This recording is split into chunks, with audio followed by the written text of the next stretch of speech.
호주의 복음이 들어오는 이 과정은 호주라는 나라와 연관을 가져요. 호주.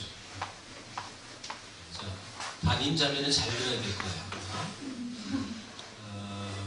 시드니에 간다는데 우리나라에 들어온 호주 선교사들은 멜번에서 많이 와요. 이 선교사님 이름을 먼저 소개합니다. 조셉 해리 데이비스라는 이 선교사님은 호주 국적으로 우리나라에 최초로 들어오신 선교사예요. 조셉 해리 데이비스 너무 길죠? 한국 이름이 있겠죠? 덕배시. 웃긴 이름이 너무 많아요. 덕배시. 이 선교사님은 탁월한 능력이 하나 있었어요. 이 교육적인 탤런트가 뛰어나서 특별히 우리말을 배운 지 5개월 만에 우리말로 설교를 시작했답니다. 대단한 능력이죠. 누이랑 같이 왔는데 이 선교사님이 서울에서 우리말 배우고 실제로 부산이라는 지역으로 내려가는 이유를 좀 설명할 건데요. 언더우드 선교사님이 서울에서 이 데이비스를 만났는데 너무 귀한 거예요. 그래서 언더우드가 이분을 나중에 평가하기를 이렇게 평가하더라고요. 내가 안 모든 선교사들 중에 영성과 지성이 골고루 겸비된 최고의 선교사. 굉장히 칭찬을 많이 했어요. 그래서 프로포즈를 많이 한 거예요. 언더우드가 서울에서 같이 살까지고. 근데 이 데이비스가 언더우드 선교사한테 이런 반론을 제기하는 거예요. 이게 또 선교 원칙이기도 한데 지금 부산이라는 지역의 선교사가 급하다고 내가 들었는데 선교사님은 지금 서울에 오셔서 이 땅에서 복음을 전하시지만 저는 그 얘기 듣고 부산에서 복음을 전하겠습니다. 그러니까 언더우드 그 프로포즈 그래서 거절하는 거예요. 그래서 이분이 6개월 만에 부산 땅으로 걸어가요. 3월 14일 날 떠나는데 4월 4일 날 도착해요. 21일 동안 도보 여행을 한 거예요. 그리고 4월 5일 날 돌아가셨어요. 하루 만에. 이분이 남원으로 전라도에서 지리산 넘어서 부산에 왔는데 전염병 말이 많이 들리고 온 거예요. 그래서 오던 도중에 천연두와 폐렴에 감염됐어요. 그래서 이분이 죽기 전 마지막 5일 동안은 입에 어떤 음식이 들어가지 않았답니다. 그러니까 5일 동안 앓고 돌아가신 거예요. 그럼 누이가 이 소식 듣고 충격받아서 결국 우리나라를 떠나버려요. 호주 선교회가 이 소식을 들었겠죠. 여러분, 호주 선교회에서 회의를 하는데 그렇게 미개하고 더러운 나라에 선교사를 계속 보냈다간 계속 죽어나갈 테니 보내지 않았으면 좋겠다라고 회의가 진행되어졌어요. 뒤에서 한 분이 그러면 그 민족 언제 예수 믿냐고 이렇게 반론을 제기했어요. 그 한 분 때문에 그럼 우리가 계속 그 조선에 복음 전하자라고 결정하셨어요. 자, 이 단체가 호주에서 많이 보내준 단체가 또 호주 장로교였어요. 멜번이라는 지역은 스코틀랜드에서 이민 오신 후예들입니다. 스코틀랜드는 장로교단이 만들어진 지역이라 보수적인 사람들이에요. 그래서 장로교 영역을 그대로 부산 경남 지역으로 들고 오는 거예요. 여러분, 이 선교사님의 묘지가 이렇게 있었어요. 안타까운 건 이분의 묘지가 지금 남아있지 않아요. 유일하게 선교사 묘지를 보존하지 못한 지역, 그 한 적이 딱 한 적이 있는데 그게 부산입니다. 부산. 지금 사진에 보이는 저 가운데 야산이 하나 있죠? 이곳에 묻혔을 것이다 라고 추정을 합니다. 지금 흔적은 없어요. 어디 있는지도 몰라요. 자, 그 다음에 호주 선교구에서 이렇게 5명을 후발주자로 보냈어요. 우리나라에. 맨 위칸은 부부죠. 부부. 2명이고 밑에 3명은 여자 싱글 선교사예요. 두 번째 줄에 맨디스라는 여자 선교사님이 계시는데 이 선교사님 오빠는 호주 총리도 되더라고요. 이 선교사님이 노년에 찍은 사진이에요. 아가씨로 오셨어요. 이 선교사님이 주일학교 때 교사였어요. 그러니까 평신도였던 거예요. 주일학교 평상시 교사였는데 우리나라에 선교사로 오셨어요. 그러니까 이분이 한국에 와서 할 수 있는 건 아이들 돌봐주는 거였어요. 그래서 이분이 하셨던 사역이 고아원 사역이었어요. 그래서 미오라 고아원이라고 운영을 합니다. 자, 미오라는 말이 좀 특별하죠. 그러니까 생소한 이름인데 이 말은 제가 조사해봤더니 호주 원주민들, 원래 살았던 원주민들의 현지 언어예요. 미오라는 뜻은 야영지, 수경지라는 뜻이에요. 고아들이 자라니까 자동적으로 교육이 필요하다고 그랬잖아요, 아까. 그래서 학교가 만들어져요. 일신여 학교라고 만들어졌어요. 지금은 동래 여자중고등학교예요. 이름이 바뀌었어요. 이게 이제 최초의 부산에 있는 학교 건물이고요. 지금 그대로 있어요.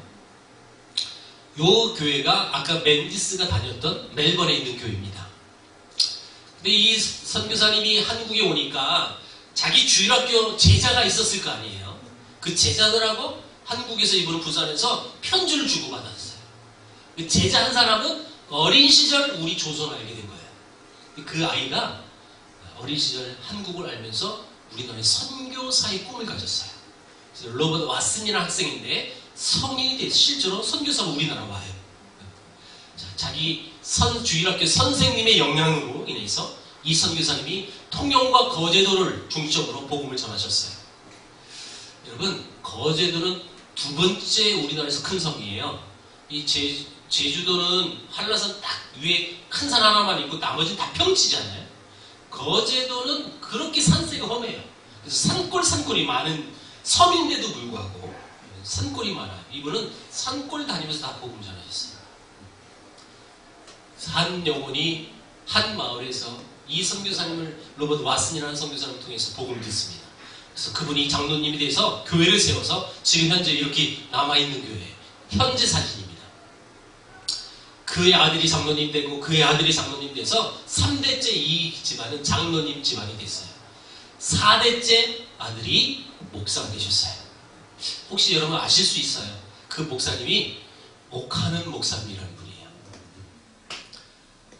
우리 교계에서 그래도 유명하신 분이죠.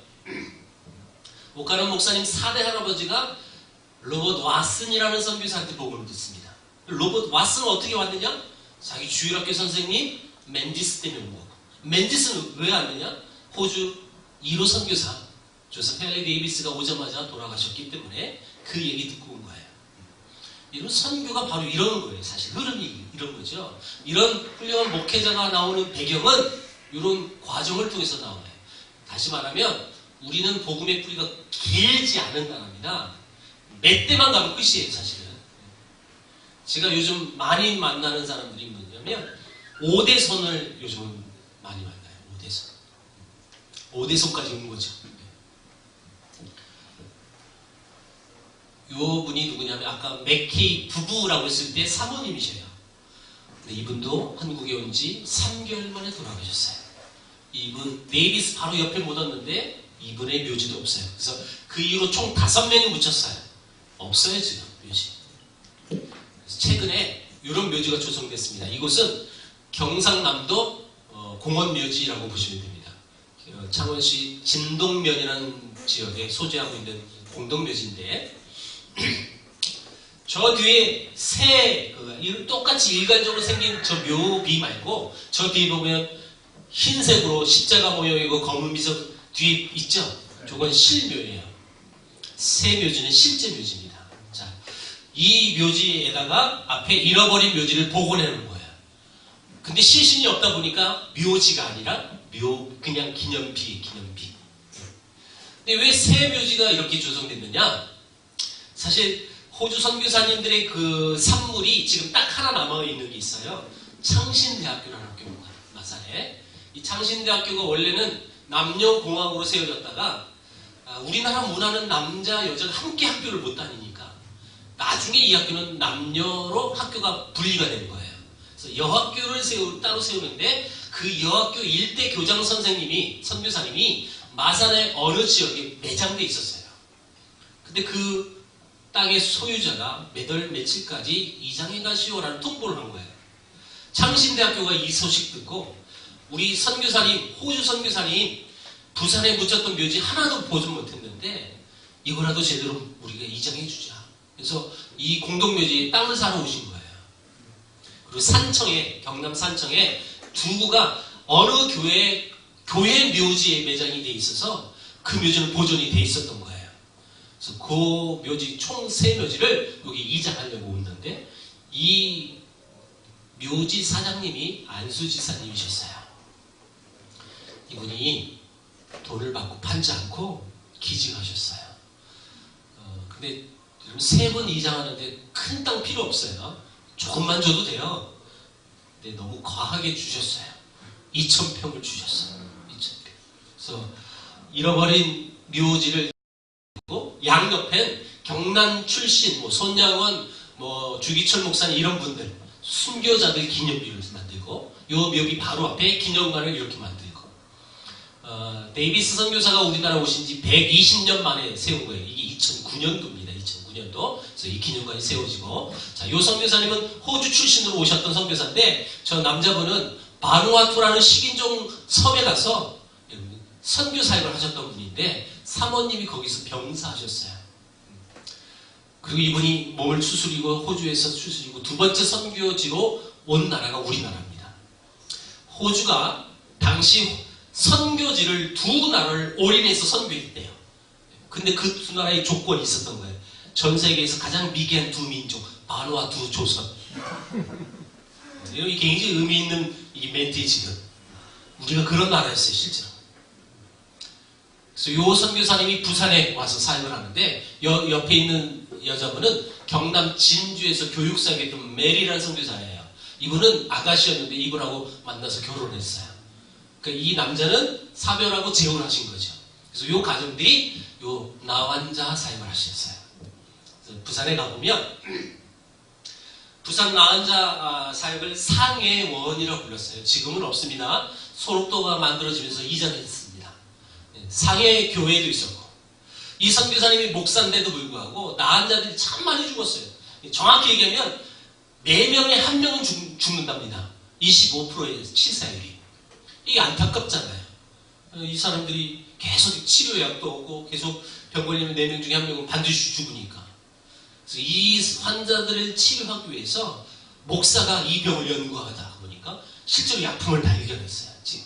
그래서 개발하고 주사를 넣었는데, 그게 대박이 났어요. 치사율이 2%로 떨어져요. 이 모든 사역을 목격했던 한 젊은이가 있었어요. 손연준이라는 젊은이가 이 상역에 와서 도전받습니다. 그리고 이분이 여수 애양원에 부임하면서 손양원이라는 이름을 바꾼 거예요. 손연준이 왜 손양원이 됐냐? 애양원, 손양원. 애양원 가서 나병 환자들과 뼈를 묻겠다는 심정으로 개명하신 거예요. 그래서 손양원이라는 목사님이 나환자 사역을 하셨던 그 시작점은 부산에 왔던 한 선교사를 목격하면서 시작이 되는 거예요. 여러분, 손양원 목사님이 영상이 몇 년 전에 KBS에서 나왔어요. 방송에 나간 적이 있었어요. 그럼 그 KBS에서 만든 PD지사님이 제 강의 듣고 만든 거예요. 그분을 어떻게 만났느냐? 여러분, 이게 우리 성결교하고 또 연관이 있어요, 이거.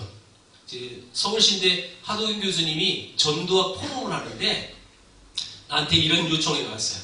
선교사들은 어떻게 전도했느냐, 이거예요. 그래서 어떻게 할까요? 강의식으로 할까요? 교수님 원하는 대로 할게요. 강의식으로 해도 된대요. 근데 나한테 2번 발제 순서를 줬어요. 그래서 내가 죄송해요, 교수님. 제가 그날 대구 집회가 있어서 이거 하고 가면 시간이 안 맞아서 저는 못할 것 같아요. 거절했더니 1번 하라고 해서 1번 하고 나왔어요. 근데 2번 발제자 목사님이 와서 제 걸 들으신 거예요. 이 2번 발제자 목사님이 부목사 데리고 왔는데 부목사한테 그 자리에서 그랬대요. 내가 얼마 뒤에 안식을 가는데 저 목사를 우리 교회 불러라. 그래서 그 교회 갔어요. 근데 나는 너무 신기한 체험을 했어요. 내가 주일에 요청을 받으면요, 모든 교회가 몇 분 안에 끝내주세요 라는 제안을 합니다. 이 주일마다 교회가 바쁘니까. 그런 게 얼마나 타이트한지 몰라요, 사실은. 그래서 주일 메시지는 시간 정확히 맞춰야 돼요. 근데 이 교회는 설교를 2시간씩 하네요. 설교 어떻게 2시간씩 해요? 그리고 요청이 왔어요. 그때 서울신대에서 했던 것처럼 해달라고. 설교식 말고 주일 메시지를 강의식처럼. 그렇게 이런 요청이 왔으니까 난 교회에서 요청한 대로 해야 되잖아요. 그래서 2시간씩 했어요. 알고 보니까 그 담임 목사님이 평상시 설교를 2시간씩 하는 분이래. 그래서 그 교회는 1부, 2부 예배가 없어요. 1부, 2부 텀이 3시간이. 아직도 그런 교회가 있어요. 여러분, 천안교회 잘 다니셔요. 근데 그 교회 집사님 한 분이 전화가 온 거예요. 목사님, 제가 오늘 말씀 듣고 너무 감동받았습니다. 사실 제가 KBS PD인데요. 하나님 제게 이런 마음을 주셨어요. 내가 너에게 방송인이라는 달란트를 줬건만 넌 날 위해서 뭘 했냐? 자기는 소비자 고발 PD래요. 맨날 소비자 고발만 했는데 하나님을 위한 영상을 한 번도 만들어 본 적이 없다는 거예요. 그러면서 제게 이런 제안을 했어요. 목사님, 죄송한데 제가 바빠서 또 회사의 메인 몸이니까 목사님이 KBS 저를 좀 찾아와 주세요. 약간 기분은 상했지만 갔어요. 그래서 사석에서 제가 아는 모든 수술을 드렸어요. 그때 이분이 딱 캐치한 게 손영훈 목사님이었어요. 그래서 건영만이라는 집사님인데, 그래서 이분이 그 영상을 만드셨어요. 그리고 이 맛에 들여서 주기철 목사님 영화 만드신 거예요. 2년 전에 나왔죠? 예.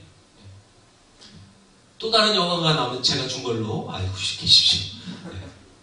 손영훈 목사님이라는 분이 그렇게 연결되어져요. 한 선교사를 통해서. 여러분, 사랑의 원자탄 그냥 나오지 않아요. 다 근거가 있는 거예요. 근거가. 이 선교사님 정말 멋있게 생각합니다. 이분은 자녀가요, 딸이 넷이었고 중간에 아들이 있었는데 아들은 2살 때 죽어요. 그래서 아들이 없어요. 이분이 떠나면서 나 환자들한테 너무 미안한 거예요. 내게 아들만 있어도 내가 돌아가서 내 아들을 잘 교육시켜서 요것을 다시 보낼 수 있는데 내가 아들이 없으니까. 이게 우리 문화잖아요. 또 이 낳은 자에게 선교사가 그랬대요. 내게 딸이 있는데 딸을 잘 교육시켜서 다시 보내겠다고 약속을 하고 이분이 떠나셔요. 실제로 딸이 와요. 큰딸, 작은딸이 오는데 이분 보세요. 맥켄지, 영어 이름이 매견시라고 부르는 거예요. 그리고 이분 자녀가 다 메시가 된 거예요. 매혜영. 네. 여러분, 이게 큰딸, 작은딸인데 이 큰딸, 작은딸이 성인 돼서 우리나라 와요. 자기 고향 땅 부산으로. 언니는 산부인과 다트, 동생은 간호사. 그래서 부산직교회 유치부실에다가 천막 하나 쳐가지고 천막병원으로 시작을 해요. 왜요? 연도를 보면 이해가 돼요. 1952년이에요. 52년. 그래서 일신기독병원이라는 병원이 그래서 만들어져요. 이 병원은 우리나라의 최고의 산부인과였어요. 이 병원이 얼마나 잘 나갔느냐면 한때는 전국 출생아 중에 10%가 이 한 병원에서 태어났습니다. 진짜 많이 태어납니다. 이 두 자매 평생 결혼하지 않고 싱글로 이민족 섬기시다 가셨어요. 두 분 다 지금 다 돌아가셨고 멜번에 묻혀 계세요.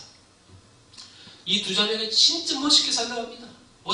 어떻게 하느냐를 보니까 이분들이 떠나면 지금도 재정이 열악한데 본인들이 떠나면 더 어려운 거죠, 사실은. 근데 나이가 되면 은퇴해야 되잖아요.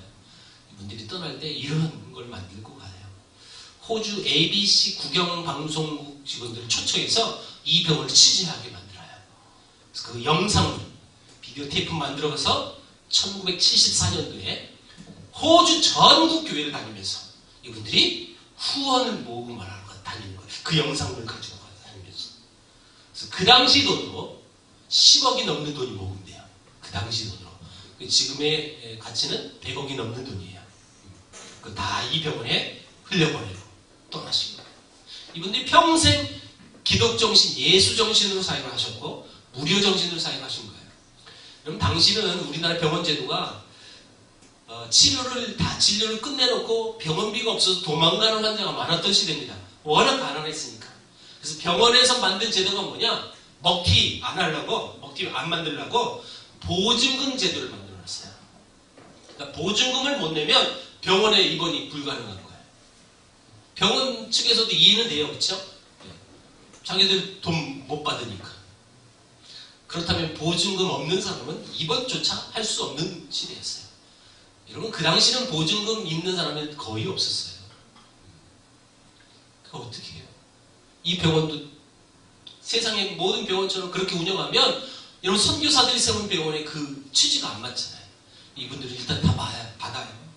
다 받고 진짜 가난한 환자다. 그럼 여러분 병원비 못 받죠. 어떻게 받아요? 그러면 당신은 가난하니까 병원비 못 내도 돼요. 그냥 빨리 퇴원하세요. 이렇게 말하면 안 돼. 또 이 선교사들이 얼마나 철저한지 보세요. 그렇게 하면 상처받으니까 신호가 있어요. 신호가. 이 사람은 다 진료가 끝났다 그러면 새벽녘에 그 환자의 방문을 열어둔대요. 그게 신호예요. 당신 진료 끝났으니 빨리 도망가세요. 새벽에 아무도 못 보는 시간대에 나가세요. 그렇게 지금 배려까지 해요. 신호. 이렇게 멋지게 사시죠. 진짜 멋있는 분들이에요. 노년에 또 이게 옛날에 2002년도에 KBS에서 또 이분들 취재로 영상을 찍어놓은 게 있거든요. 병원 50주년이었을 때예요. 근데 이분들이 이제 연로해서 호주에서 한국으로 못 오고 그래서 KBS 가서 취재를 한 거예요. 그리고 50주년 기념을 이 옆에 있는 교회 부산진교회. 부산진교회가 호주 선교사들이 세운 교회거든요. 그래서 거기서 인터뷰한 거 보여줘요. 첫마디 아유 한국말 다 잃어버렸어요 하면서 인터뷰. 너무 멋있게 생각합니다. 이분들의 묘지 멜번에 있는 묘지. 이 담임자매 나중에 돈 벌면 시드니에서 멜번에 한번 놀러 가세요.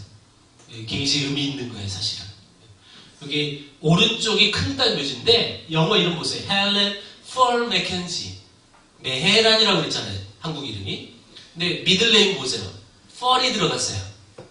엄마 아빠가 진주에서 만났거든요. 경남 진주에서. 그래서 큰딸 이름이 펄이 이름이 들어간 거예요. 이 호주 선교사님들이 부산 또 진주, 마산, 거창, 통영 이 5개 지부를 만들면서 멋있게 복음을 전합니다. 사실 이 선교사님이 이 부산진 땅에 먼저 와 있었던 선교사예요. 윌리엄 베어드. 한국 이름 베어드 배씨예요. 배씨. 윌리엄 배윌리엄. 이분이 부산의 초량교회 세우신 분인데 이 선교사님 미국 북장로교 출신으로 먼저 있었어요. 사실은. 근데 이 부산진 지역에 호주 선교사들 막 대거 들어오잖아요. 이 선교사님은 이 부산진을 호주에게 맡기고 한 번도 복음을 듣지 않는 곳이 어딘지 조사해서 난 그곳에 가서 복음 전하겠다. 그래서 이분은 경상도 일대를요, 경상북도까지 8번 전도여행을 다녀오신 분이에요. 그래서 이 책자마다 이렇게 표기합니다. 이분은 1년에 7개월 이상 집 밖에 사셨다. 이렇게 표현해요. 안타까운 것은 이때 사랑하는 딸을 부산에서 잃어요. 요 선교사님들이 쭉 사역을 하시는데 특별히 이 경상 내륙에 또 다른 거점을 하나 만들어서 선교를 하면 좋겠다 해서 결정한 지역이 대구라는 지역이었어요. 이분이 리서치하고 다 나서 그래서 대구로 가가지고 대구 사역을 여신 분이에요. 이분이. 근데 이분은 요 집을 사고 막 이제 터전을 만들어 놓고 6개월 만에 선교부에서 불림을 당했어요. 그래서 이분은 교육 달란트가 있어서 평양 가가지고 숭실대학을 만드신 분이에요. 윌리엄 베어드가. 그래서 이 대구를 어떻게 할 것이냐? 이 부부가 이제 평양 가니까 요 대구를 요 자기 부인 동생, 그러니까 처남을 불러들여서 처남에게 이 모든 지역을 맡기고 이분들 떠나시는 거예요. 그 처남이 아담스라는 분입니다. 아담스. 자, 요 아담스가 대구에 7주 학교를 세우죠. 개성이라는 학교를 세워요. 그리고 한 선교사의 사모님이 여학교를 만들어요. 신명을 만들어요. 그래서 대학교를 세우는데 개성의 개자, 신명의 명자를 따서 대학교 만들어요. 무슨 대학일까요? 계명대학교. 요 선교사님 아들이 세워요. 대구도 이렇게 교육사역, 당연히 의료사역도 있죠. 존슨이라는 의료 선교사님이 오셔서 병원 사역을 하시는데 그게 지금 동산의료원이라는 병원이에요. 그 존슨은 여러분 미국 갔다 한국에 올 때 사과나무도 싣고 오셔서 자기 집 근처에 사과 심은 거예요. 그래서 옛날에 대구 특산물이 사과가 유명했죠. 대구의 사과는 이렇게 만들어진 거지. 그래서 그 첫 번째 가져왔던 그 나무가 고사 위기에 잔여목하고 이렇게 접을 붙여가지고 그 나무는 지금도 살아있어요. 100년이 넘어요 지금. 그래서 대구시 보호수로 사과나무가 지금 지정돼 있어요. 이런 얘기 하려면 한도 끝도 없어요 사실은. 자, 여러분 보세요. 요 분의 남편은 윌리엄 베어드예요. 요 가정은 대구 개척하고 평양 가서 숭실대학을 셌다고 했어요. 요 대구를 자기 동생에게 맡기고 갔단 말이에요. 근데 요 누나가 요 애니 베어드라는 여인이 부산에 잠깐 있을 때 딸을 잃었다고 했죠. 근데 이런 일이 벌어져요. 평양에서 살면서 딸의 묘지를 이장해 갑니다. 외국인들은 이런 문화가 거의 없어요 사실은. 근데 그 정도로 했다는 것은 이 딸을 잊지 못하는 거예요. 근데 사실 아픔이 많았어요. 이분은 지금 딸을 잃었을 때, 부산에 있을 때 나는 너무너무 힘든데 내 남편은 늘 바쁜 거예요 지금. 아까 1년에 7개월 이상 나가 있다고 그랬잖아요. 그때 이 여인은, 이 사모님은 그 아픈 마음을 끌어안고 시를 쓰셨어요. 이분이 문학소녀였어요. 또 시를 잘 쓰셨어요. 그 시에다가 곡을 입히니까 찬송이 되는 거예요. 이때 만든 찬송이 멀리 멀리 갔더니 이 곡이 만들어진 거예요. 작사. 그래서 여러분 확인시켜 줄 거예요. 찬송가 왼편이 작사가죠? 배위량 부인. AA는 애니 아담스 베어드예요. 애니 아담스 베어드. 여러분 이 가사를 나중에 한번 묵상해 보세요. 이거 한국 사람이 지었을 것이다 라고 추정이 될 만큼 한국풍이에요 사실 이 가사가. 근데 이 백그라운드 들어가보면 사랑하는 딸을 잃고 쓴 시예요 사실은. 그러면 이 가사가 의미가 훨씬 빨리 다가올 것입니다. 이쯤에 또 하나의 찬송을 작사하셨어요. 나는 갈 곳 모르니 주여 인도하소서. 이 곡 만드신 분이에요. 요 가사들 보면 이해가 돼요. 또 딸을 잃고 나는 갈 곳 몰라. 하나님 인도해 주세요. 이런 애절한 마음을 시를 쓰신 거예요. 여러분 이 평양에 이분들이 와서 숭실이라는 학교를 세운다고 했어요. 딸을 이장해 왔죠? 아들도 죽었어요. 또. 그래서 숭실 안에 딸을 묻었어요. 먼 훗날 여러분 사모님이 애니 아담스 베어드 아까 찬송 작사하셨던 분이 암에 걸려요. 그래서 미국 가서 치료하는데 난 깜짝 놀랐어요. 그 옛날에 존스 홉킨스 병원에서 암이 완치를 받아요. 완치. 기적이죠 사실. 약 100여 년 전인데. 그런데 이 암이라는 것의 특징은 재발률이 참 높은 병이에요. 몇 년 뒤에 재발이 됐어요. 이 재발된 암은 불가 판정을 받으신 거예요. 그래서 이 부인이 고민에 빠졌어요. 지금 남편은 평양에 있고 자기는 지금 미국 병원에 있고 그리고 나는 지금 사형 선고 받은 거예요. 몇 달 못 살아요.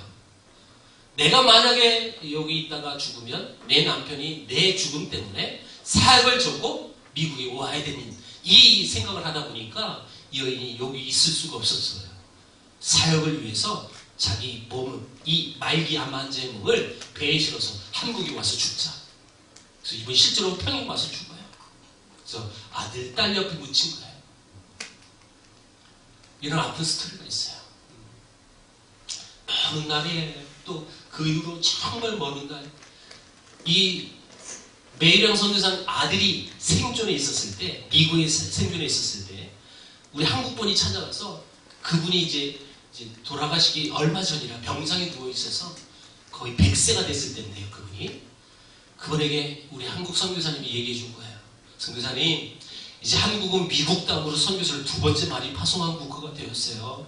한국 이제 걱정하지 마세요. 이런 얘기를 해줬더니 그분이 병상에서 누운 채로 손을 들고 찬송을 부르더래요. 우리말로.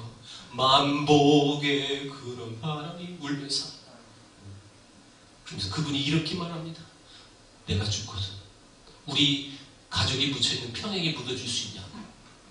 북한이 그걸 허락할까요? 그래서 결국 못 묻혀요. 그래서 이 양화진에 가면 요 베어드 선교사님 기념비가 있어요. 숭실대학교에서 만든 기념비가 있어요. 여러분, 이 평양에 동시대에 사역했던 선교사님을 소개합니다. 윌리엄 제임스 홀. 여러분, 이분 목사고 의사예요. 근데 이 캐나다 국적이었는데 미국 국적인 여자 의사를 만나요. 왜냐하면 자기 병원에 인턴 과정으로 이 여자가 후배로 온 거예요. 여러분, 여자 보세요. 이뻐요. 첫눈에 반했어요. 러브스토리 너무 길어요. 그리고 너무 멋있는 얘기도 참 많아요, 사실. 근데 이 러브스토리를 다 하면 오늘 강의 너무 초과가 돼요. 이렇게 하십시오. 그냥 결혼하셨어요. 어디서 했느냐? 아펜젤러 선교사가 세웠던 정동제일교회. 우리나라 최초의 서양 결혼식을 하신 분이랍니다.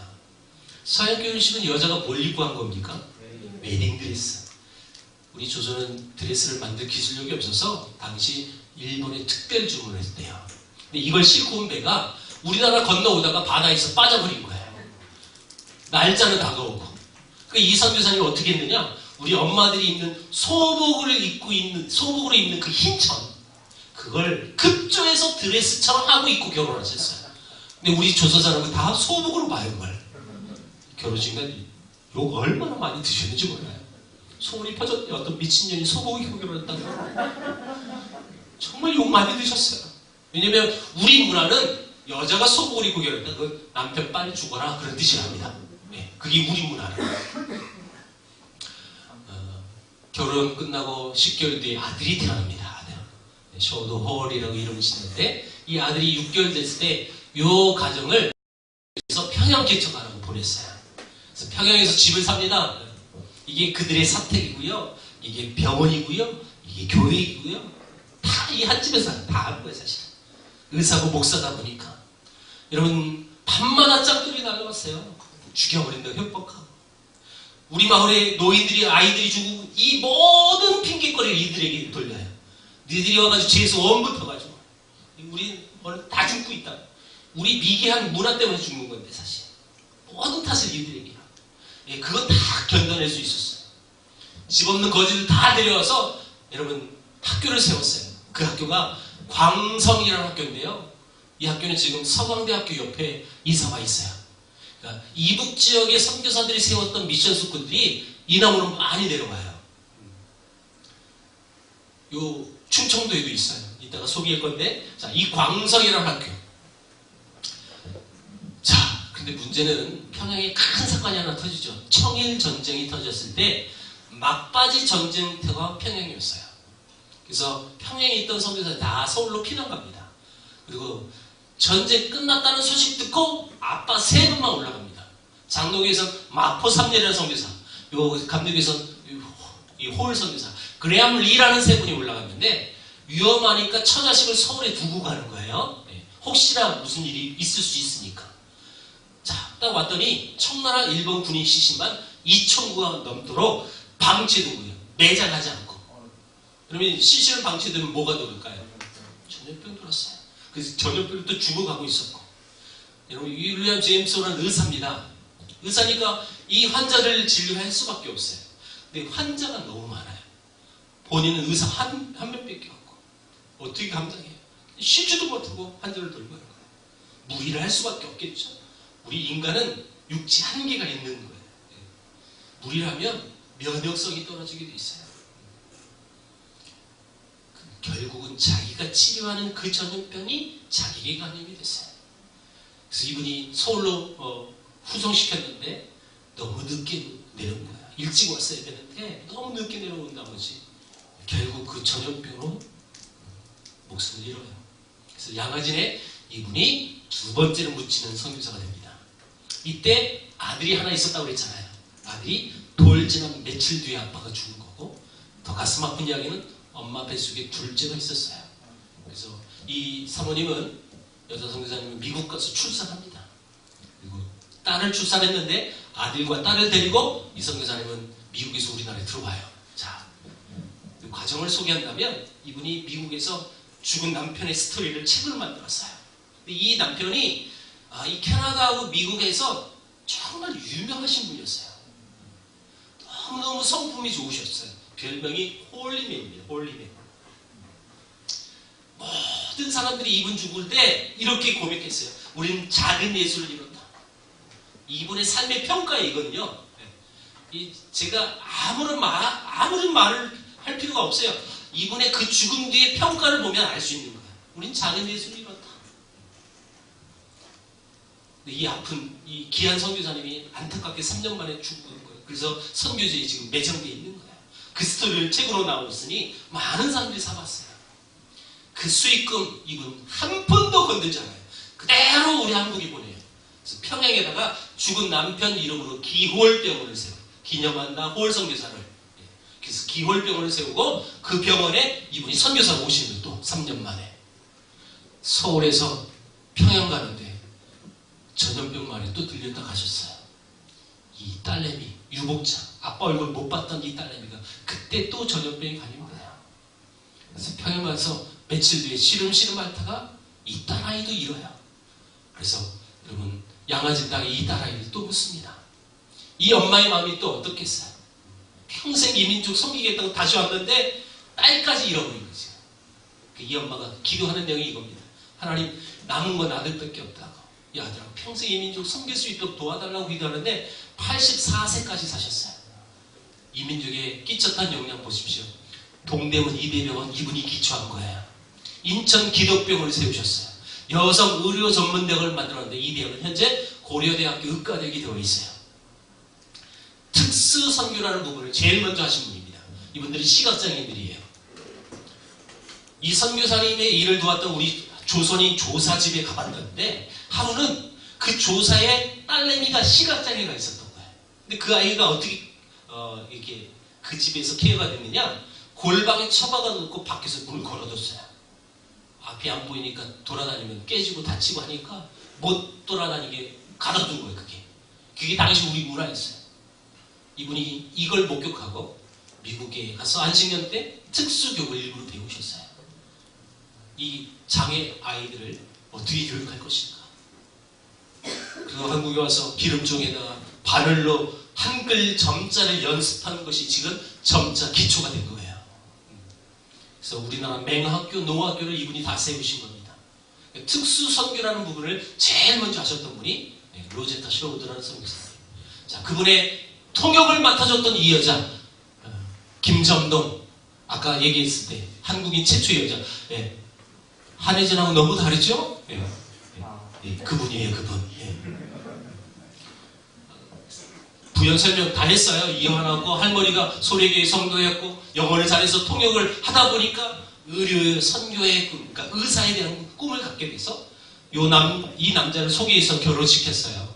이 남편이 누구냐면 자기 죽은 남편.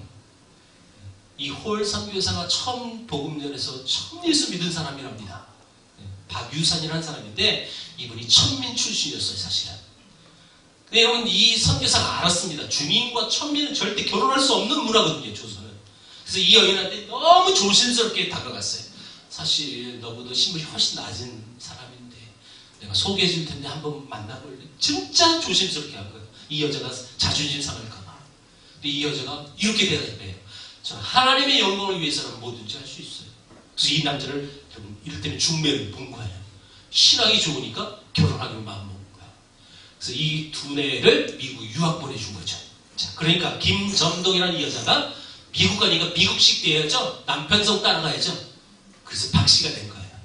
에스더는 세례명이에요. 그래서 박에스더.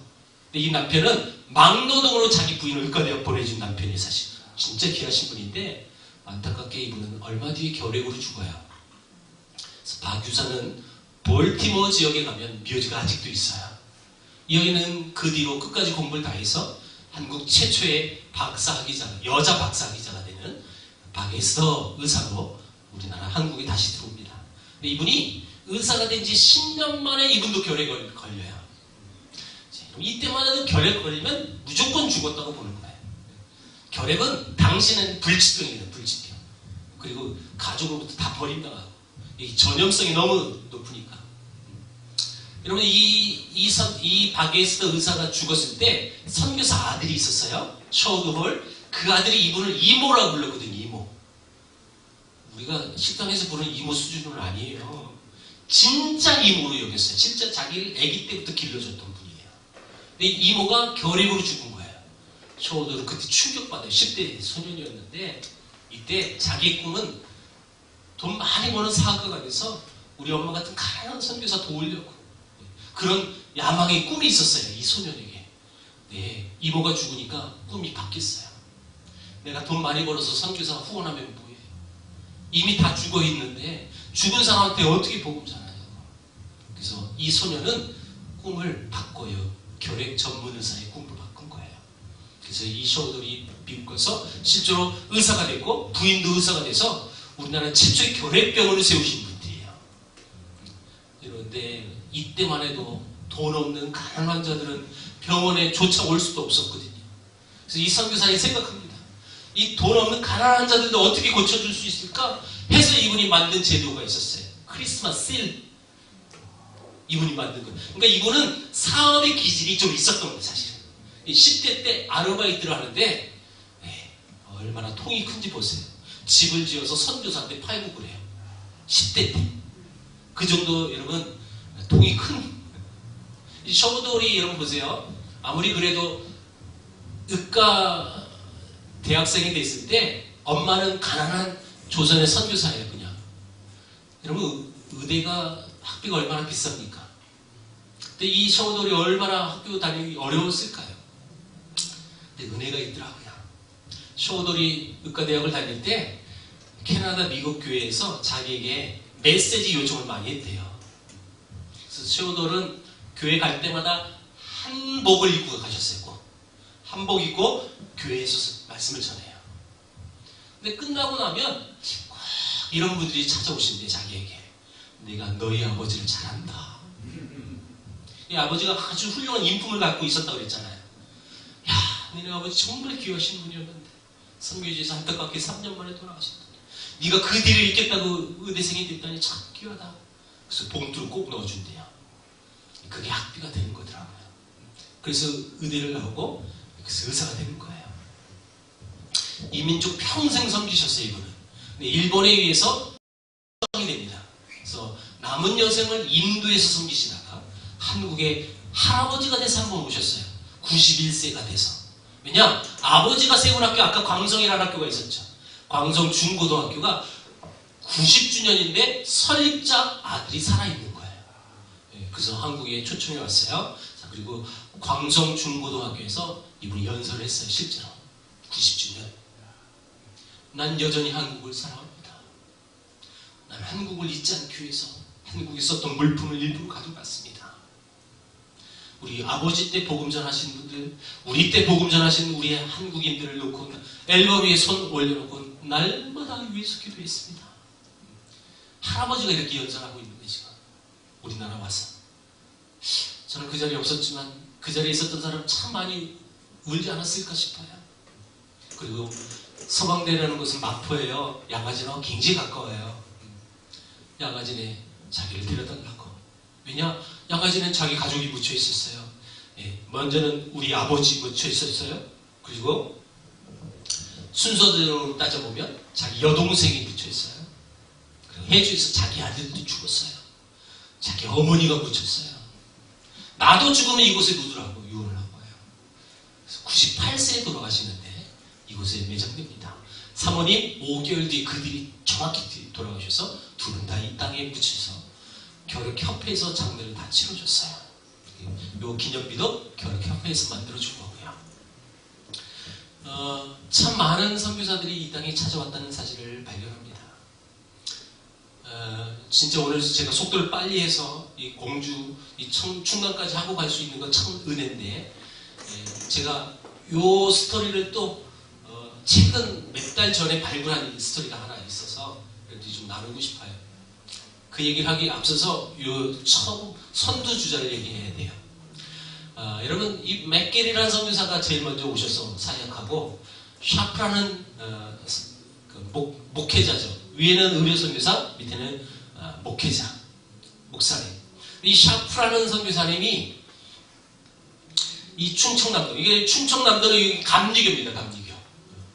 감리교 선교사님들이 분할 지역을 그 분할받고 여기서 마음껏 사역을 하는데 샤프라는 분이 1906년도에 논산 강경 이쪽에 부흥 집회로 가시는데 중간에 눈이 내린 거예요. 2월달에. 그래서 이 눈을 피하려고 이렇게 잠깐 어느 처마 밑으로 들어갔어요. 근데 그 눈 피한 곳이 어디냐면 상여집이에요. 상여집. 그러니까 이 상여는요, 그 마을에 상이 나면 집집마다 상여를 구비할 수 없잖아요. 이건 같이 쓰는 겁니다. 같이. 그 마을에 상이 나면 누가 죽으면 그 상여를 갖다가 쓰는 건데 그 상여를 보관하는 집을 상여집이라고 하는 거예요. 근데 그 상여는 얼마 전에 실제로 상을 치른 상이었어요. 근데 그 사람은 이질로 죽은 사람이었던 거예요. 그러니까 그 상여에 이질 세균이 묻어 있었던 거예요. 이분이 그걸 알았겠어요? 눈피하러 들어갔다가 자기도 모른 채 이질에 감염이 된 거예요. 그리고 얼마 뒤 3월달에 바로 돌아오셨어요. 그러면 이 사모님이 얼마나 또 충격이었겠습니까? 샤프라는 선교사님의 사모님 사에리씨라는 분인데 이분이 귀국했고 다시 몸을 추스려서 한국으로 다시 충남으로 옵니다. 이분이 이 충청남도 일대를 돌아다니면서 순회하면서 여자 선교사는요 여자를 만날 수밖에 없어요. 여러분 이분이 한 여자를 만났는데 이 아이가 보통 여자가 아니라는 사실을 알고 이분이 자기 도움으로 이화학당으로 보내준 거예요. 우리가 알고 있는 유관순 열사예요. 네. 이분이 컨택해가지고 이화학당 보내준 거예요. 그래서 유관순 열사가 되는 겁니다. 물론 유관순 열사 아버지 장로님이시고 우리 병천에 있죠. 네. 근데 제가 최근에 어떤 온누리 교회에 가서 집회할 때인데 어느 자매가 막 끝나고 온 거예요. 제게 우리 할머니도 선교사한테 복음을 받은데 우리 할머니한테 복음 전하신 분이 누군지 좀 너무 궁금해서 그래서 내게 찾아왔다는 거야. 내가 누군지 어떻게 알아요? 그래서 일단 말해보라고. 우리 할머니가 박자, 화자, 숫자 쓰시는 할머니라고. 내가 누군지 알아요? 처음 들어보는데. 그래서 계속 말해보라고. 그래서 소스가 있어야 알잖아요. 결정적인 얘기를 하나 해줬어요. 우리 할머니 친구가 유관순 열사예요. 저는 요 스토리를 알고 있어서 그러면 사에리씨라는 선교사예요 라고 그 자리에서 설명해 줬어요. 그러면서 이 가족의 얘기를 듣는데 너무 신기한 얘기가 많은 거예요. 요 박하숙 이분은 공주 출신이고 유관순 여사는 병천 사람이고 공주에서 이 사에리스 선교사가 지나가는데 박하숙 이분이 노래를 잘해서 로드 캐스팅을 당했다는 거예요. 그 얘기는 처음부터 안 하고 나한테 로드 캐스팅을 당했다는 거예요. 선교사한테. 그래서 속으로 욕했죠. 야, 그 옛날 1900... 이게 압구정동도 아닌 것이 공주 총구석에서 로드 캐스팅이라니 이게 웬 말이야? 속으로 내가 그렇게 생각한 거예요. 알고 보니까 실화더라고요. 이분이 노래를 잘했어요. 그러니까 사이리스 선교사가 남다른 달란트가 있으니까 야, 너 서울 가서 더 공부해라. 그래서 이화학당을 보낸 거예요. 그리고 이화학당에서 유관순하고 친구가 된 거고 그리고 학교에서도 나라의 회복을 위해서 함께 기도했던 동료였대요. 근데 유관순 여사는 돌아가셨고 이분도 독립운동 하셨는데 안 돌아가신 거예요. 이 박하숙 이분이 공부 마치고 그럼 공주에 영명이라는 학교가 있죠. 영명의 교사가 오십니다. 음악을 전공하니까 음악 선생님이 오셨어요. 자, 이 박하숙 이 선생님하고 요 영명의 영어 선생님이 오신 분이 한 분이 있는데 그분이 이묘묵이라는 분이었어요. 요 분은 누구냐? 여러분 방금 전에 제가 평양의 광성이라는 학교에 소개했죠. 이분이 광성 출신이었어요. 감리교 출신이라는 거죠. 이를테면 선교사들에게 눈이 띄어졌는데 이 아이가 공부를 되게 잘했대요. 그래서 야, 얘는 미국 유학 보내줘야 한다. 얼마나 비상했으면 그렇게 평가가 됐겠어요. 그래서 실제로 미국 대학이 다 유학을 다 준비했는데 여러분 이게 텀이라는 게 있잖아요. 딱딱 맞춰서 가야 되니까 좀 중간에 남는 시간이 있어서 이분이 연희도 나왔어요. 그러니까 이분이 미국 유학 가기 바로 전에 영명의 영어 교사로 잠깐 부임한 거예요. 그리고 이 박하숙 여사하고 눈이 맞은 거예요. 근데 이 당시만 해도 대놓고 연애질을 하면 안 돼요. 이 말을 이해되시죠? 이땐 연애질이에요. 절대 연애를 대놓고 할 수 없어서 이유선이라는 제자를 세워서 중간에 메신저 역할을 해는 거예요. 편지 써서 보내면 이 이유선은요 편지를 가지고 가는 거야. 이렇게 유선 답장 써줘요. 그러면 또 들고 가는 거야. 그래서 왔다 갔다 이 이유선 때문에 사랑이 맺혀졌어요. 네. 이 이유선이 누구냐? 영명학교에 여러분 학교를 다녔던 친구고, 이 영명이라는 학교를 세우신 선교사님이 윌리엄스라는 선교사님이에요. 여러분 이분이 한국 이름 보세요. 우리야. 요 선교사님 아들을 이름을 일부러 광복이라고 짓습니다. 광복. 이름이 뭘까요? 우광복. 그래서 이분은 일부러 지은 거예요. 그래서 일본 사람들 앞에서 광복아! 일부러. 대단한 거죠. 요 학교를 나왔는데 영명중고등학교예요. 그럼 제가 몇 년 전에 리서치하러 갔다가 이 간판이 너무 멋있어서 기독교 정신으로 꿈을 키우는 학교. 아직도 이렇게 간판 붙이는 학교가 있더라고요. 그래서 일부러 제가 찍은 거예요. 이 학교를 나왔는데, 자, 이 이유선은 그 선교사님의 집을 출입하면서 영어를 배웠던 거예요. 왜냐하면 이분의 아버지가 목사님이셨어요. 이유선에. 그러니까 여러분, 아버지가 목사고 그리고 선교사한테 영어를 배우러 선교사 집에 가는데 거기에 축음기가 있었던 거예요. 선교사 집에. 그러니까 이 아이는 어린 시절부터 음악이 뭔지 안 거예요. 그래서 음악의 조예가 남달라서 이분은 실제로 음악 교수가 되셨어요. 이분이 찬송가를 작곡하셨어요. 대표적인 찬송 푸른 바다 나선이 몸, 이 곡을 이분이 만드셔요. 푸른 바다 나선이 몸. 이명욱 선생님한테, 박하수 선생님한테 늘 편지 드리고 왔다 하다가 이렇게 교수가 되셨어요. 이전에 주님은 내가 몰라 이 곡도 만드시고, 이제 이것이 공주 선교사 묘지입니다. 이 묘묵이라는 분은 결국 유학을 가요. 그래서 여러분 진짜 공부를 잘하셨더라고요. 미국 대학교에서 교수 청빙을 해요. 진짜 뛰어났던 분이에요. 근데 이분에게 선교사들이 왜 유학을 보내주느냐? 이유가 있었대요. 너는 한국을 위해서 우리가 유학 보내주는 거야. 너의 개인의 안위를 위해서 보낸 게 아니야. 그래서 교수직을 다 하고 이분이 한국 어려울 때 온 거예요. 그런데 이승만 대통령이 라이벌로 여겨요. 왜냐? 이분이 우리 여러분 보세요. 우리 미군정이 우리들을 통치할 때가 잠깐 있었죠. 그 총사령관의 비서였어요. 이분은 정확히 선교사통이에요. 그러니까 이승만의 입장에서 봤을 때 제가 자기 라이벌이 될 수 있는 거예요. 그러니까 묘목을 잘라요. 이름이 묘묵이에요. 네. 그래서 한직을 보낸 거예요. 한직을. 그래서 어디로 보내냐 봤더니 한국 최초 영국 대사로 보내더라고요. 임기가 끝나면 한국 와야 되는데 계속 임기를 연장시켜서 결국 영국에서 죽게. 그래서 한국에 못 들어오게 하셨더라고요. 그래서 연세대 교수였고 또 도서관장이었고 그랬어요. 이명국 교수님은. 제가 그분의 손녀딸들을 본 거예요. 딸들이요. 왜냐면 어느 곳에 갔더니 동생이 나한테 왔고 어느 곳에 갔더니 언니를 또 만난 거예요. 알고 보니까 자매인 거예요. 따로따로 만났어요. 그래서 그 스토리가 이렇게 만들어진 이야기를 또 나눌 수 있었습니다.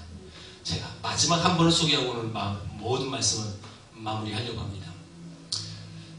이게 뭐냐면 호수돈이라는 학교예요. 그럼 대전의 호수돈이라는 학교인데 이게 원래 개성여학교예요. 근데 이 개성이라는 학교가 왜 호수돈이 됐느냐? 여기 감리교 또 영향인데 성결교도 지방회라고 하나요? 지방회. 이 감리교도 지방회라고 하죠. 장로교는 노회라고 하는 거고. 이 지방회에서 이 학교를 세울 때 헌금을 많이 해준 미국 지방회가 있었던 거예요. 그게 홀스톨 지방회였어요. 홀스톨 요 지명을 따와서 호수돈이라고 지습니다. 호수돈. 대전 사람 호수돈 뜻 몰라요 다. 진짜. 이제 대전으로 간 거고요. 자, 요 선교사님들은 요 선교사님들 대전에 모건대학교를 세우셨어요. 모건대학교 미션스쿨이니까 예배드려요. 근데 이 예배드리는 채플실이 이 교회 예배당이 한국에서 가장 긴 이름을 갖고 있는 예배당이에요. 윌리엄 해밀턴 쇼 기념 예배당. 제일 길겠죠? 네. 자, 윌리엄 해밀턴 쇼 기념 예배당의 이 뜻은 또 무엇이냐? 자, 이게 지금 모건대 채플실이에요. 이게 불이 나서 다시 지은 건데요. 자, 이 채플실을 지었던 그 이름이 이분입니다. 서울 은평구에 가면 이분 동상이 이렇게 세워져 있어요. 자, 이분은 이렇게 생겼어요. 진짜 잘생기신 분이에요. 네.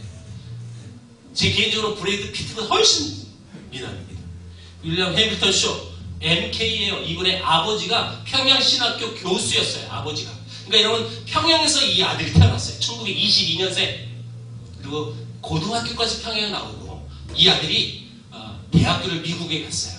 그리고 2차 세계대전이 터져서 이분이 해군 장교로 참전했어요. 그래서 노르망디 해전도 참전하신 거예요.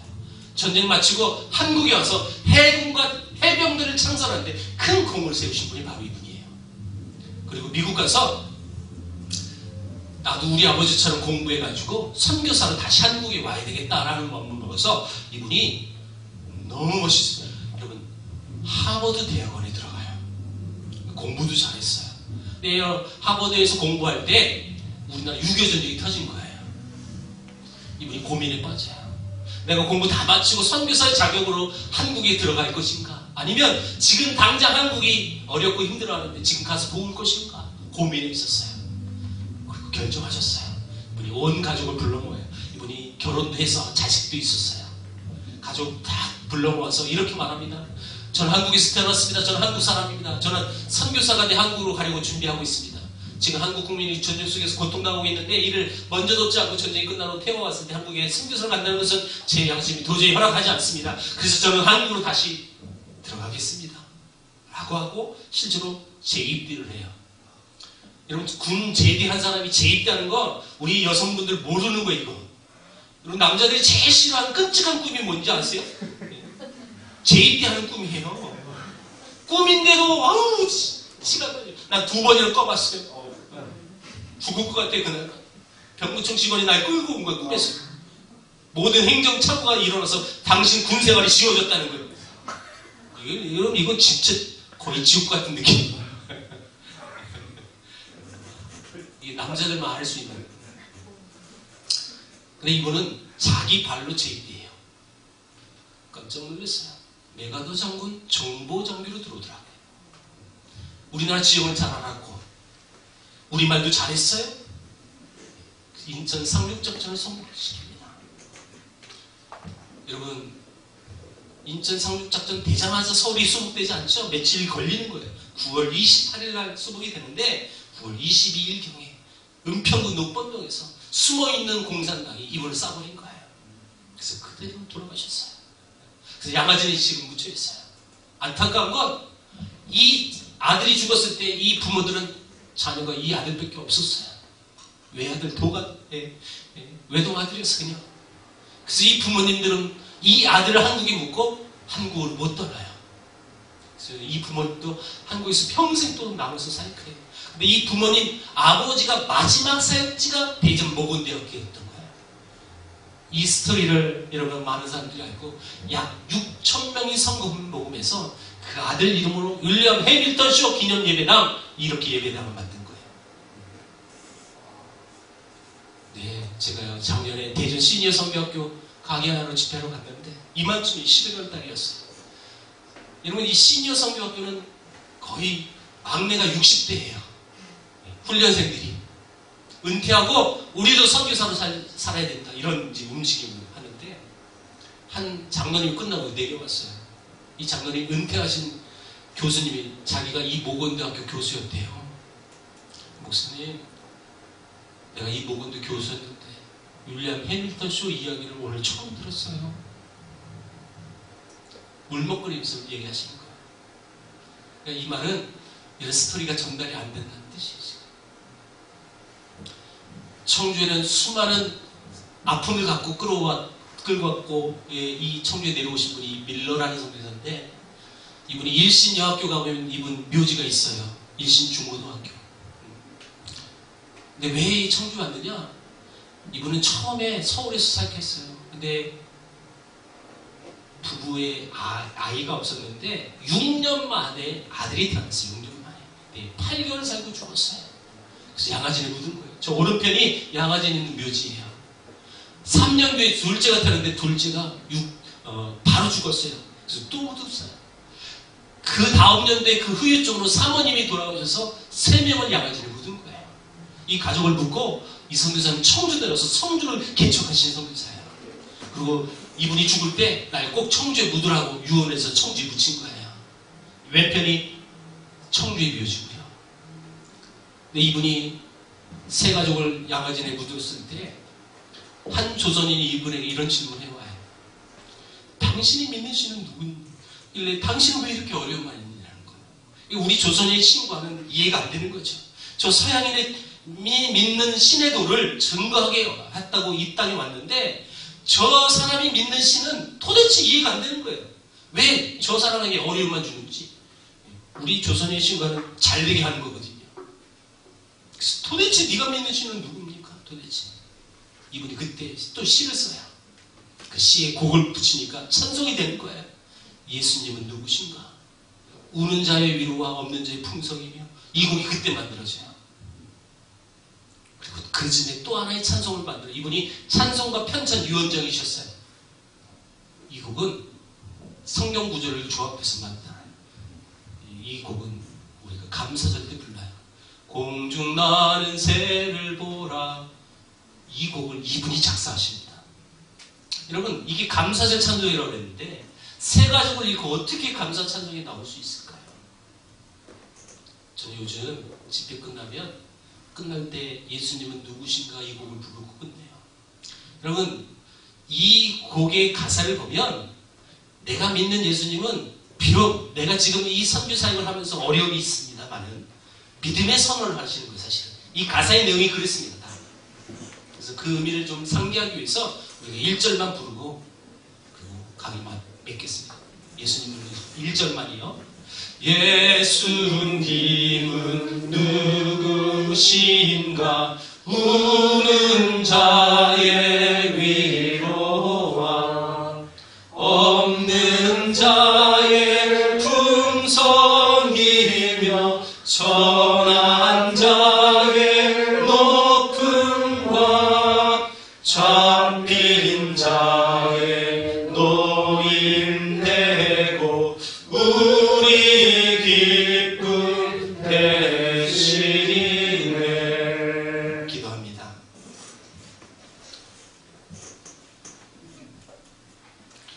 하나님, 어둠 속에 흑암 속에 죽어갈 수밖에 없는 이 민족 가운데 예수님의 제자들을 이 땅에 보내주셔서 우리도 그 복음이 무엇인지 알고 하나님을 찬양하며 더 나아가 이제 선교 국가가 될 수 있도록 인도하시네. 하나님 감사합니다. 이런 은혜를 누릴 수 있었던 것, 누군가 먼저 그 복음의 도를 증거했기 때문에 가능했음을 다시 한번 깨달을 때 하나님, 우리도 선교 사적인 삶을 살아가 이 은혜를 끼치며 살아갈 수 있는 예수 그리스도의 제자들 될 수 있도록 인도하여 주옵소서. 수많은 아픔과 고통과 쓰라림 속에서도 예수님을 부인하지 않고 내가 믿는 예수님이 누구신가 다시 한번 신앙 고백했던 한 선교사의 고백처럼 우리 삶 속에도 그 예수님을 부인하지 않고 그 예수님의 제자의 삶으로 살아갈 수 있는 주의 백성들 될 수 있도록 인도하여 주옵소서. 예수님의 이름으로 기도합니다.